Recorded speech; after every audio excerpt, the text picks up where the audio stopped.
कभी हम सोच नहीं सकते थे कि कुंभ ज्वार से 15 मिनट के अंदर मैं हर लोग पहुंच सकता हूं, लेकिन आज ये संभव हुआ है।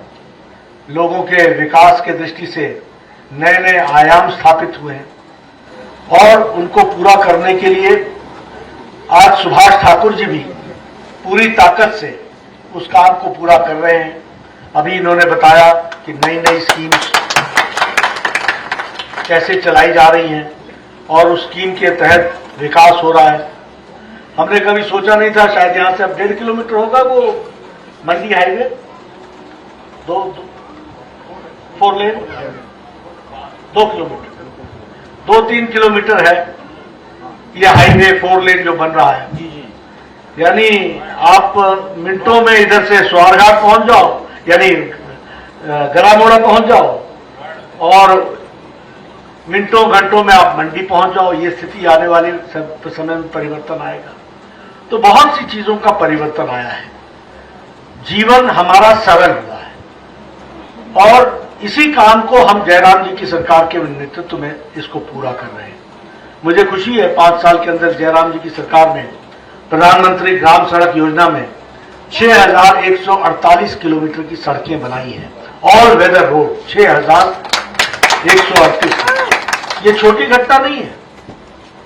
और पालगड़ियों का साइज भी घट गया है, यानी 250 की भी बस्ती अगर होगी तो वो प्रधानमंत्री ग्राम सड़क योजना में तहत आएगी। इस तरीके की व्यवस्था भी की गई है, क्योंकि हमारे पहाड़ के गांव छोटे होते हैं, वहां 150-200 की आबादी होती है, बहुत कम घर होते हैं, तो वहां भी इस व्यवस्था को किया गया है ताकि ज्यादा से ज्यादा गांव जुड़ सके।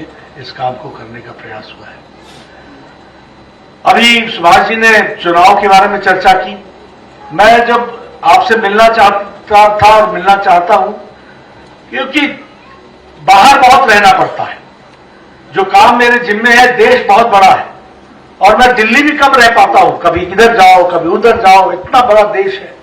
अभी 5 राज्यों के चुनाव हुए तो आप देखिए ना कि कहां मणिपुर है और कहां गोवा है और कहां उत्तर प्रदेश है और कहां उत्तराखंड है। और उत्तर प्रदेश भी 800 किलोमीटर का है, दिल्ली से शुरू होता है और बनारस तक, काशी और गोरखपुर तक जाकर के लगता है। एक साथ अगर 5 राज्यों में चुनाव हो तो हमारी स्थिति कैसी रहती होगी। आज बनारस, कल उत्तराखंड में गंगोत्री, परसों मणिपुर में, चौथ गोवा में, ऐसी दौड़ लगती है और 4 महीने लगे। लेकिन मोदी जी के नेतृत्व में बहुत से अच्छे नतीजे भी आए और आप सबकी जो ताकत मुझे मिली थी संगठन को अच्छी तरीके से चलाकर, यह सफलता मोदी जी के नेतृत्व में मिली है। इसके लिए भी मैं आपको बधाई देता हूं और ये खुशी भी आपके साथ में शेयर करता हूं। कुल मिलाकर के इस चुनाव में भी बहुत अच्छे नतीजे जब आए, मैं कहता हूं तो उत्तर प्रदेश में 38 साल बाद किसी पार्टी की सरकार दोबारा आई है और आजाद भारत में पहले मुख्यमंत्री योगी जी होंगे जिन्होंने 5 साल पूरा किया बतौर मुख्यमंत्री और दूसरी बार शपथ लेने वाले पहले मुख्यमंत्री हैं। यह आज मोदी जी के नेतृत्व में हमको देखने को मिला। उत्तराखंड जब से राज्य बना हमेशा सरकार बदल जाती थी, लेकिन इस बार भारतीय जनता पार्टी की, विशुद्ध भारतीय जनता पार्टी की दूसरी बार सरकार आई है 47 सीटों के साथ। कांग्रेस पार्टी की बहुत सी सीटों पर जमानत चली गई। आप पार्टी की 70 में से 68 लड़े थे, 68 में से 66 सीटें जमानत जब्त हो गई। 377 सीट उत्तर प्रदेश में लड़े थे, 377 पर जमानत जब्त हो गई। गोवा में 38 सीट लड़े थे, 36 सीट पर जमानत जब्त हो गई। और भारतीय जनता पार्टी गोवा में भी तीसरी बार हैट्रिक बना करके सरकार में आई है, यह हमको जानना है।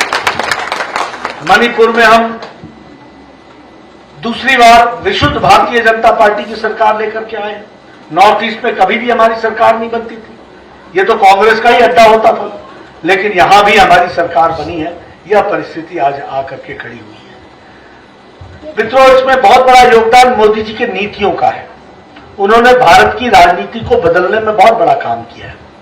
पहले लोग वोट देते थे जाति के आधार पर, पहले वोट देते थे लोग इलाके के आधार पर, पहले लोग वोट देते थे मजहब के आधार पर, पहले लोग वोट देते थे अपने भाई भतीजा इस बात पर, परिवारवाद को पर वोट जाता था। लेकिन मोदी जी ने सबका साथ, सबका विकास, सबका विश्वास, सबका प्रयास से राष्ट्रवाद और विकासवाद के आधार पर सरकार बनाई है और एक नहीं दो तिमाही सरकार बनाई है, यह हमको ध्यान में रखना चाहिए। आज देखिए कितना अंतर आ गया। आज आप देख रहे होंगे आयुष्मान भारत, आयुष्मान का कार्ड, लोगों को 5 लाख रुपए का हेल्थ कवर मिल रहा है। जयराम जी का हिमकेयर कार्ड, हर एक कोई हिमकेयर कार्ड से जुड़ा हुआ है। 3,25,000 लोग जुड़े, परिवार जुड़े हुए हैं। कभी सोचा था कि ऐसी भी सरकारें आएंगी जो हमको हेल्थ की चिंता करेंगी और किसी भी प्राइवेट हॉस्पिटल में आप इलाज करा लो और आपको पैसा रीइंबर्स हो जाएगा। मुझे याद है जब मैं एमएलए था तो चिट्ठी लेके जाया करता था, फलाने आदमी का किडनी का ऑपरेशन होना है, फलाने आदमी का हार्ट का ऑपरेशन होना है, गरीब आदमी है, पैसा नहीं है, इसको आप पैसा दीजिए। मुख्यमंत्री सैंक्शन करते थे, तब जाके अगर 10 एप्लीकेशन होती थी तो 3-4 जरूरतमंद को मिल पाता था। आज हिमाचल हेल्थकेयर में सबको मिल रहा है। उसी तरीके से उज्ज्वला का गैस कनेक्शन घर घर हो गया है, अब सबको गैस का कनेक्शन मिल गया है।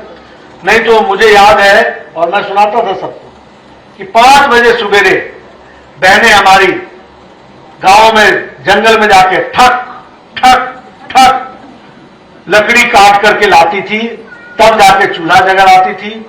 200 सिगरेट का धुआं बराबर अपने छाती में वो धुआं लेती थी, तब जाके पतिदेव का लिए खाना बनता था या चाय बनती थी। आजकल जंगल जाने की जरूरत ही नहीं है और ठक से लाइटर जलाओ और गैस का चूल्हा जलाओ, चाय पिलाओ और पतिदेव को बोलो बैठे गए, चलो जाओ कम्मा लगो, कुछ काम काज किया करो। ये महिला सशक्तिकरण है, ये महिला सशक्तिकरण। ये मोदी जी ने महिलाओं को ताकत दी है।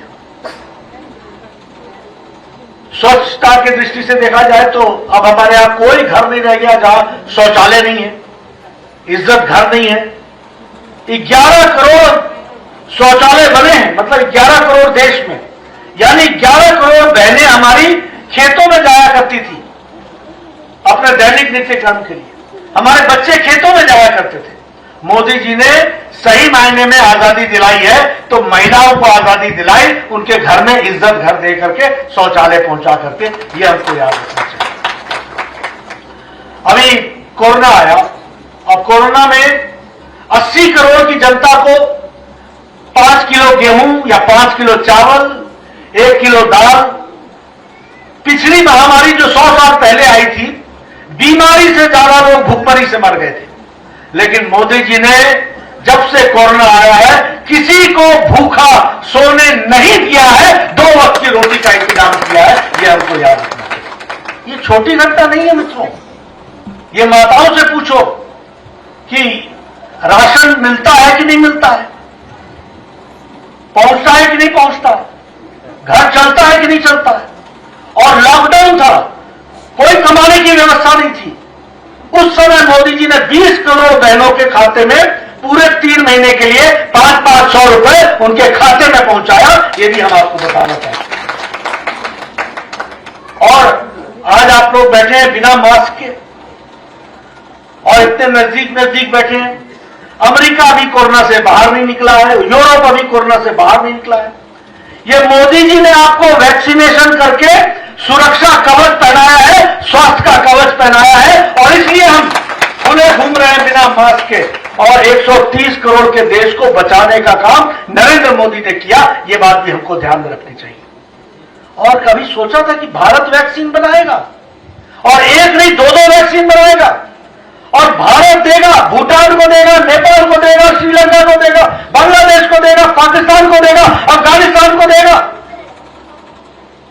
वैक्सीन मैत्री के तहत भारत में सिर्फ 185 करोड़ के डोज टीके नहीं लगे हैं, दुनिया को टीका दिया गया है और 2-2 टीका मुफ्त दिया गया है। इस बात को भी हमको ध्यान रखना है। तो आज कोरोना से हम लड़ते हुए आगे बढ़े, देश को उससे निकाला है, इस बात को हमको समझना चाहिए। बहुत दृष्टि से विकास का काम चला है जिसको हम आगे ले जा रहे हैं। आप ये सड़कों के जाल की बात कर रहे हो, ये सड़कों के जाल ये पहले क्यों नहीं होते थे? मैं ही एमएलए था, आपने मुझे बनाया था, विपक्ष में मैं बैठता था। एक्सीएन आता था मेरे पास और एक्सीएन साहब कहते थे ऐसा है नड्डा जी, इस साल आपके बजट में 40,000 रुपए हैं, तो आप बताइए किसी एक सड़क पर मैं 40,000 लगा दूं। अब ऊंट के मुंह में जीरा, 40,000 से क्या बनेगा। उसके बाद अटल जी की सरकार आई, प्रधानमंत्री ग्राम सड़क योजना के काम शुरू हुआ, एक एक सड़क 3-3 करोड़, 2-2 करोड़, 4-4 करोड़। और आज हमारे सुभाष जी जिस सड़क पर जाओ तो बोलते हैं इस पर 9 करोड़ दे दिया, इस पर 6 करोड़ दे दिया, इस पर 3 करोड़ दे दिया। ये मोदी जी हैं जिनका आशीर्वाद है, जिस कारण से हम और सुभाष जी यहां 4 करोड़, 5 करोड़, 3 करोड़, 2 करोड़ बोल रहे हैं और विकास हो रहा है। इसलिए बहुत सी चीजें हैं। अब ये यूक्रेन में झगड़ा चल रहा है, 30,000 बच्चे थे भारत के वहां पढ़ रहे। कोई देश है जिसने अपने बच्चों को वापस लाया है? 200 फ्लाइट्स करके 30,000 बच्चों को घर वापस लाने का काम मोदी जी ने 1 महीने के अंदर किया। ये बात हमको ध्यान रखनी चाहिए। 30,000, हिमाचल से 438 बच्चे थे, 448 बच्चे थे, सबको सुरक्षित घर पहुंचाया। और हमारे कार्यकर्ताओं ने उनके मां बाप का भारत बनाए रखा कि आप चिंता मत करिए, मोदी है तो मुमकिन है, हम लेकर के आएंगे और आपके बच्चों को लेकर के आए। दूसरे देशों के बच्चों को भी लेकर के आए, पाकिस्तान के भी बच्चों को लेकर के आए। वो धन्यवाद दे रहे, सोशल मीडिया पर कह रहे मोदी का धन्यवाद। तो आज देश, अब लोग जो कहते थे कि देश बदल रहा है, देश इसी पर यही बदलता है, यही स्वाभिमान है। आज हम वैक्सीन बना करके देश आज कोरोना से लड़ करके आज निकल गया आगे, इस बात को हमको समझना चाहिए। और इसी लिए हमारे अखिलेश जी बोले पता ही नहीं चला कि उत्तर प्रदेश में हम कैसे हार गए। अब पता कैसे चलेगा, तुमने काम नहीं किया था, मोदी जी का काम बोलता था, योगी जी का काम बोलता था, जिस कारण से वहां पर आपने देखा कि उत्तर प्रदेश में फिर से सरकार आई है। और मैं तो हमेशा कहता हूं, अभी भी कह रहा हूं, उत्तर प्रदेश, मणिपुर, गोवा, उत्तराखंड में सरकार हमारी है और अब हिमाचल और गुजरात की बारी है। इस बात को भी हमको ध्यान रखना। आप लोग लगेंगे, इस बात को पूरा करेंगे, ऐसा मैं मानता हूं। और यहां से जो हमको प्यार मिला है आप लोगों के साथ, वो मैं कभी भूल नहीं सकता। आप लोगों को जो शक्लें हैं वो मुझे ताकत देती हैं। जब मैं दिल्ली जाता हूं तो वो ताकत देती हैं। फौजी जी ने मेरे को अभी चाय पिलाई, मैंने इनसे कहा ये आपको मिले, हमने कहा मेरी चाय की थी, तो अभी आती है। तो ये हमारा प्यार है। उनको भी मालूम है कि हमने क्या मांगना है और हमें भी मालूम है कि फौजी जी के पास चाय बिना पिए हुए हम लोग से हम जा कैसे सकते हैं, वो तो पीना है ही है। तो ये प्यार हमको देखने को भी मिलता है, समझने को भी मिलता है, जानने को भी मिलता है।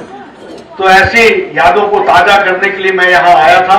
आज मुझे खुशी होती है कि आप सब लोग इतनी बड़ी संख्या में यहाँ आए हैं। अभी हमारे वो ठाकुर साहब मिले थे, वो हमको पहले मिलते थे, जब मिलना Bardira high school, Bardira high school, Bardira high school. मैं पहले सारा पढ़ के जाता था कि बरडीरा हाई स्कूल का फाइल कितनी पूछी, दिलीप जी हमको पूछते थे बरडी का हाई स्कूल। मैं कहता था जरूर करके देंगे, करके देंगे। और मुझे याद है एक बार इन्होंने मुझे बताया कि कुछ गलत हलचल चल रही है। मैं उसी दिन रात को शिमला गया और दूसरे दिन मैंने डायरेक्टर से बातचीत करके तय किया कि अगर स्कूल आएगा तो बरड़ी का ही हाई स्कूल आएगा, ये करके दिया। सीएचसी, यहाँ की पीएचसी से सीएचसी बनाने का काम वो भी हमने देखा है। अब आप कह रहे थे कि उसके बिस्तर की संख्या बढ़ानी है, वो भी बढ़ाएंगे, उसको भी हम काम को पूरा करेंगे। लेकिन मुझे खुशी है कि मेरे किए गए कामों को आगे बढ़ाने में सुभाष ठाकुर जी ने पूरी ताकत लगाई है, वो आगे बढ़ा रहे हैं। उनको भी बधाई है। आप सब लोग मिलकर के इसको बढ़ाए और जो मेरे जिम्मे होगा वो मैं करूंगा। इन्हीं शब्दों के साथ आप सबको बहुत बहुत धन्यवाद। जय भारत, जय भारत।